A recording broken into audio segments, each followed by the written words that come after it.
Bienvenue à tous dans cette nouvelle vidéo, on se retrouve pour une nouvelle analyse sur les Pokémon de la 9e génération.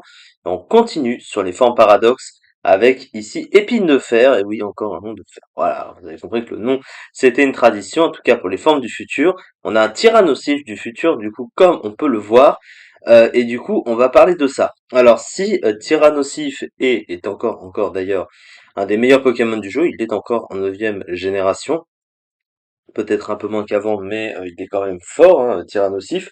Lui, qui se veut un Tyrannosif du futur, bah, il n'a rien à voir avec Tyrannosif, et on peut le dire, il est plus mauvais que Tyrannosif. Alors pourquoi? Alors déjà au niveau du type, il a un type roche électrique. Alors roche électrique, c'est un type qu'on n'avait pas vu depuis Grolem d'Alola, hein, donc il n'y avait pas d'autres roches électriques avant. Roche électrique, c'est un type qui peut être sympa sur le papier, mais pas forcément très avantageux. Alors déjà, défensivement, t'as quand même une double faiblesse sol, hein, ce qui est quand même assez pénalisant, avec trois autres faiblesses combat, plante et eau, pour quatre résistances et une double du coup au type vol.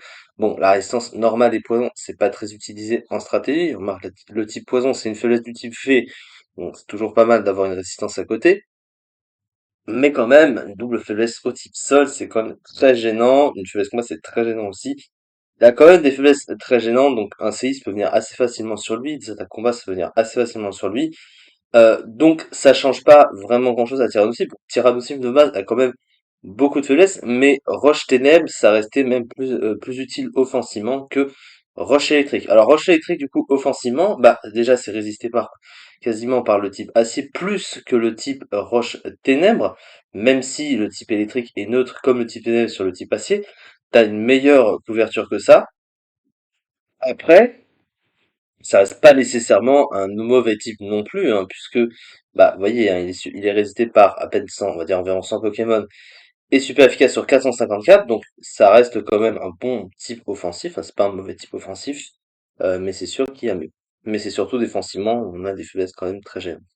Sur le plan du talent, donc il a du coup comme ses congénères, hein, deux formes paradoxes du futur, le talent charge quantique. Alors je rappelle, hein, sous le terrain électrique ou avec une capsule d'énergie booster, ça booste sa stat d'énergie, sa stat pardon maximum augmentée, investissement compris.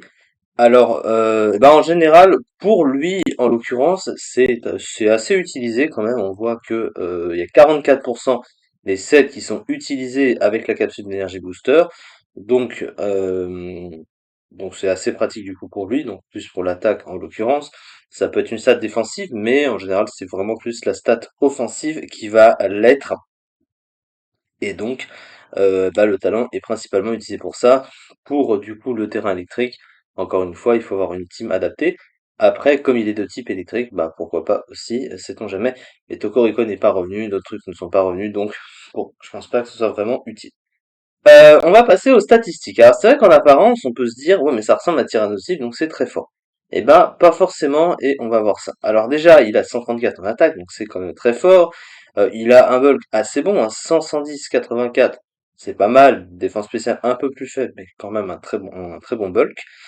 Il est plus rapide que Tyrannosif, hein, 72 contre 60 pour Tyrannosif, et une attaque spéciale de 70. Alors c'est vrai que Tyrannosif était connu pour avoir une grosse versatilité de set, et surtout, il avait une attaque spéciale de 95, je crois, qui lui permettait d'utiliser ses attaques spéciales, ce que lui, malheureusement, ne peut pas vraiment faire, ce qui est regrettable. Alors déjà, au niveau offensif, sur le physique, tu notes quand même que sur le plan du stab électrique, tu as Éclair Fou. Éclair Fou qui est quand même moins bon que une autre attaque, genre Tonnerre ou Fatal Food, surtout Tonnerre, qui a approximativement la même puissance sur le spécial. Alors évidemment, on ne parle pas de la même statistique offensive, mais ce que je veux dire, c'est que ça n'a pas le recul de Éclair Fou, et s'il tapait plus fort sur le spécial que sur le physique, Tonnerre serait plus adapté, surtout que ça a l'effet secondaire par contre de paralyser avec un certain pourcentage de chance. Sauf que lui, bah comme il a que 70 d'attaque spéciale, il peut pas se servir de son move pool spécial, et il est contraint d'utiliser, bah donc en l'occurrence Éclair Fou, sachant que en dessous t'as Point Éclair, mais Point Éclair est moins fort que Éclair Fou, mais il y a le recul, donc il faut quand même pas l'oublier. Après, sur le plan offensif, il a quand même des options offensives qui ressemblent à Tyrannosif, hein. Il a notamment Danse Draco, hein, qu'on voit pour ce setup, et puis quand même un petit arsenal d'attaques offensives, hein, les points élémentaires, les attaques roches, etc., etc. Il a même du coup accès à Change Éclair. Alors Change Éclair stavé quand même, ça reste pas rien même avec 70 de puissance, ça fait un bon pivot. Il a les pièges de roc, les picots, donc ça aussi c'est pas mal. Il a provoque aussi. Il a pas de bon move de soin, mais sa Tyrannosaure n'en avait pas de base, donc ça fait pas une grosse différence. Il y a aussi dans Slam ce Pokémon. Mais effectivement, bah, il n'a pas la même versatilité complète que Tyrannosif, donc c'est vrai, et avec un type un peu plus médiocre, avec les faiblesses qu'il a, donc du coup, c'est pour ça que c'est plus moyen de jouer ce genre de Pokémon que Tyrannosif lui-même, et il est actuellement underused ce Pokémon, et il est pas très haut en fait, hein, en underuse, il est 40e, il a 5,6%. Il commence à vouloir descendre plus bas, hein, ce Poké. Je crois que Grolem d'Alola était pas très très haut dans les tiers, c'était Grolem. Attends, tu me diras, ça change pas grand-chose. Mais cela étant, Grolem d'Alola, avec son talent, il était très fort, mais lui, il a pas le même talent pour le coup. Après, c'est vrai qu'il a quand même de bonnes options, hein. Il y a des options très offensives assez variées, mais encore une fois, il peut pas se servir de tout comme Tyrannosif et c'est un petit peu dommage. Voilà, en tout cas, c'est ça du coup pour cette vidéo. On se retrouve prochainement pour la suite des analyses sur les Pokémon de la 9e génération. Merci beaucoup de m'avoir suivi et à très vite pour la suite.